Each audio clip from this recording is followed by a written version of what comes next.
let us have on screen, please, if possible, Soren Kayan, Jerry Sabin, and Oliver Matar. Soren Kayan, Soren, are you there? Yes, I'm here. Oh, great. I'm going to show my face also. Okay, great. Thank you. Thank you very much. And thank you all for your patience. Now, it was very interesting. It's not about being patient here. I was listening very carefully. It's a lot of expertise, and it's very nice people that I could hear. That's really interesting. So, okay, based on the format, I put something here, but in general, we talk about sharing experience in this global world, and there is a lot of experience in various countries, especially US, and we have always a big problem. The problem is the financing of that project, because we want to learn, but most of those which are financing, they don't have the money to do that. So I started my international consulting experience by being pushed by the Americans, so I'm grateful to that. So and it was very good years later when I've been able to hire Western side, let's say, consultants.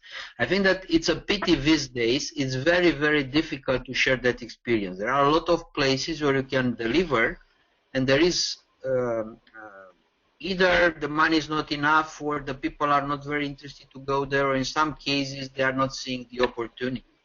And this is today, at least in a big part of the world, and most of those which are working in various countries. I don't want to give any names, just to don't be not politically correct. But there is a lot of requests which is not filled in, either because there is there are no people which are willing to do that, or there is no financing to do that. So there is no interest. So I have I'm talking from my own large company. So if I'm asking an expert from the UK coming to Romania to do something, they say, for those fees, we prefer to stay in London and do something else. And this is a problem that we have to face somehow, and we have to solve it. Sorry for being so open, but I think that this is another story. So we are trying to hire people in a certain context, but there is a big difference in the way the consultants are treating that. So that's my speech for now. What about your specific need, project need?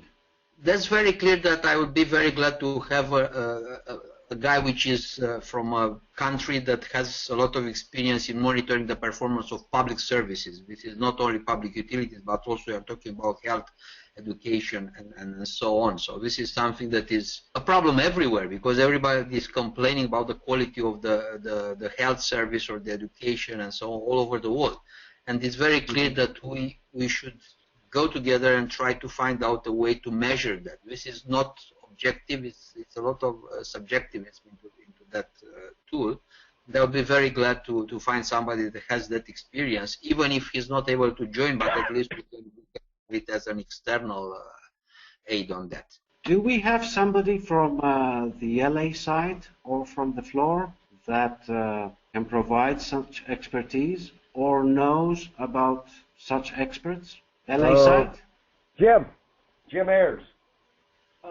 Our company here in Los Angeles, it's CGR Management Consultants. Jim Ayers, can you show on screen together with Jerry so Soren can see you? Thank you. There you go. Yeah. Our company here, CGR Management Consultants, specializes in public sector process improvement and information systems. Okay, so I think that we should keep some connection somehow, because they're sure that there are many other opportunities. Okay, so one way forward is for Jim Ayers to be connected with Soren. So we will provide a link. Got it. The elevator pitches during the next session. We also have Soren's credentials, his email address, so you can both link. So I'm noting it down, Jim Ayers, to connect with Soren regarding this first project need. Okay, great. Konstantinos? Yes? This is Don Charlotto. I think Diane Morhani, who is also on this call, might be another candidate for this one. Who did you mention? Repeat. Diane Barhani. Diane. Okay. Yeah, she's up in Reno, Nevada, but I think her company might work well on this. Okay. Thank you. Thank you, Don. Okay, she is an attendee. She's on the phone right now. Yes. Okay. Okay, so I'm noting also Diane Burhani. It's Jim Ayers and Diane Burhani for Soren's project need. Yes, That and they get in touch with. I'm unmuting Diane Yes? right now so she can speak. Yes, Okay. please. Thank you. Hi, this Diane? is Diane. Hi, can you hear me? Yes, we Yes. can hear you. Hi, this is Diane Borhani from Quantum Mark, and we do a lot of public sector work as well. We've done quite a bit of international work, mostly in Europe, so we'd be happy to speak to Soren about this project. I'm very happy to speak Okay. to you also, Diane. Likewise, Constance. Okay, that's great. So we'll send you an email connecting the two of you with the emails. Here in LA too, John Lowe wants to Yeah, just contribute. one thing I wanted to comment upon. I've had a lot of background both in the U.S. and overseas, particularly state governments and national governments. And the secret to me on a lot of this stuff comes down to RFP processes and being able to access how people are putting out RFPs and how people respond to them. I spent 10 years with a high-tech company, and in fact was involved in trying to win the lottery in Bucharest, and got cheated out of it by a Greek company. Cost us. So to the degree I can be of any help, I've had a lot of exposure all over the world with RFP, even recent experience with RFP processes, and the very American practice of lobbying and how they get positioned, and both the success and failure of RFP processes. Okay, so I'm adding also John Law to get in touch with you. Okay, this is great. Let's go to the second one.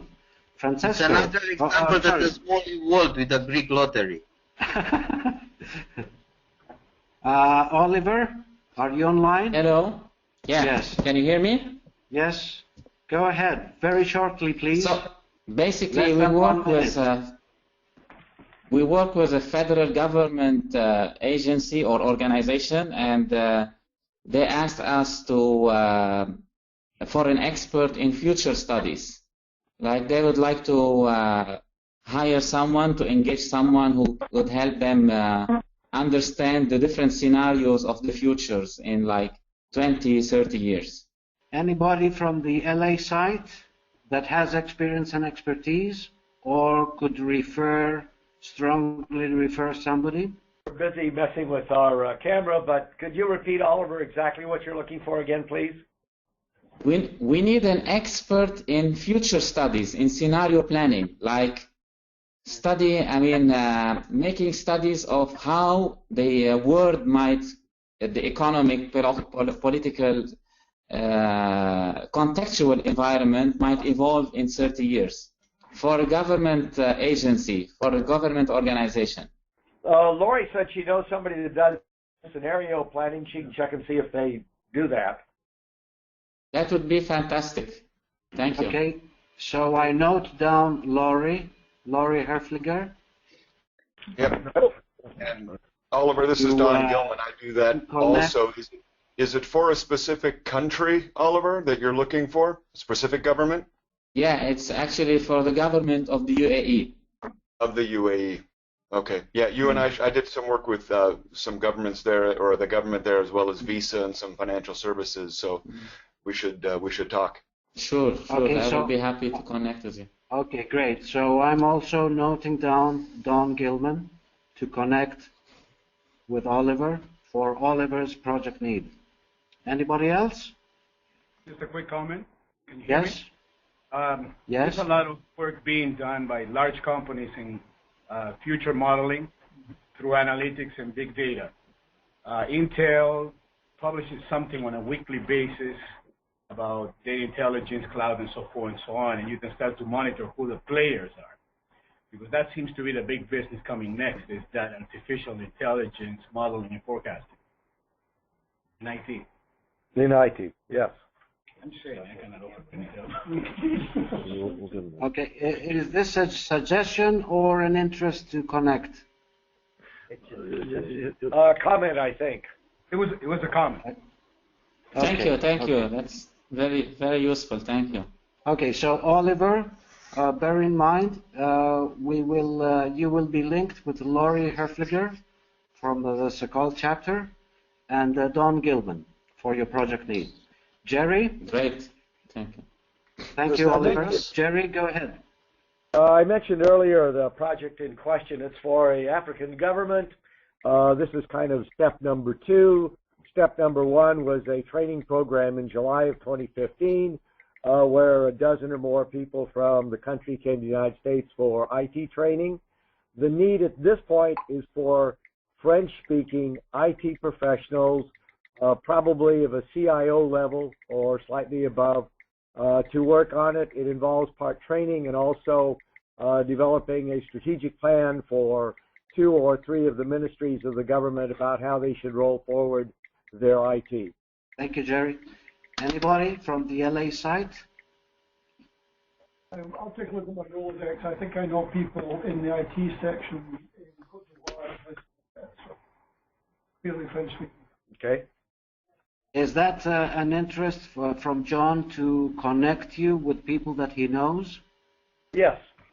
Okay, so I'm noting down John Lowe to be in touch with you regarding your project need. Anybody else from the LA site? We have some thoughts on the Microsoft channel partners. We're trying to develop those organizations worldwide. You may find. Yeah, I understand that. Yeah. You may find a small or medium-sized or large expertise. There's certain limitations. Yes, there's a constraint in there which I can't go into. Okay, so we got a suggestion from Jose. Anybody else from the rest of the panelists and from the floor? Okay, Kostas, we have 2 minutes left. Oh my God. Go. Okay, Francesco. Yes.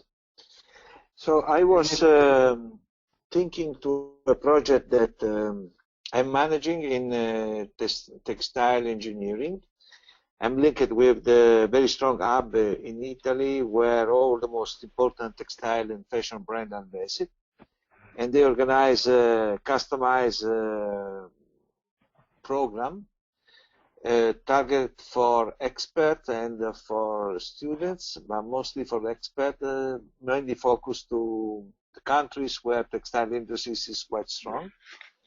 And the link not only with the academies, but with the company, top-end company like Municipal Zegna, Cerruti, and so on. They are very close. They are based in the same district. So the link, what is needed is some interested in developing project in countries and developed countries where they need to improve the knowledge in textile industries to design some project together. Okay, thank you, Francesco. Any specific interest from LA site panelists, the floor? Looking, I don't see anyone right here, but. Okay, I think one thing to keep in mind is that after this, if people think of things, they can either get a hold of me, Jerry Saban, or they can get a hold of you, Costa. Yes, we have run out of time, so we have to wrap up, as Judy said. I'm really sorry about that. I'm not a good time manager, I guess, and we all like to talk. So what we will do is connect everybody. What I should say is that we've already posted the handouts, and you can download the handouts from the GoToWebinar section, handouts. And very quickly, we have from various industries, John Lowe has a project need, Jeremy Eskenazi, Tamara Abdel-Jabbar, Don Gilman, Fan Yu, myself. And regarding service offerings, very quickly, we were supposed to have elevator pitches, but very quickly, I mean, you've already seen, and Soren has already said a few things about what he does. You have the handouts, Francesco as well, Oliver as well, Tamara, Fan, Kim Karm, and the American panelists as well. John Lowe, Jose Rivera Santander, Dr. Don Gilman, Jeremy Eskenazi, Jerry Savin, and myself. And in recapping, what I can see, and I'm very glad, is that things are happening, connections are being built, willingness is there, and intent to share not only experiences and learnings, but also referrals and support each other in their needs. And hopefully, going forward, we will be able to match, those getting in touch will be able to create pre-matches and match make as well.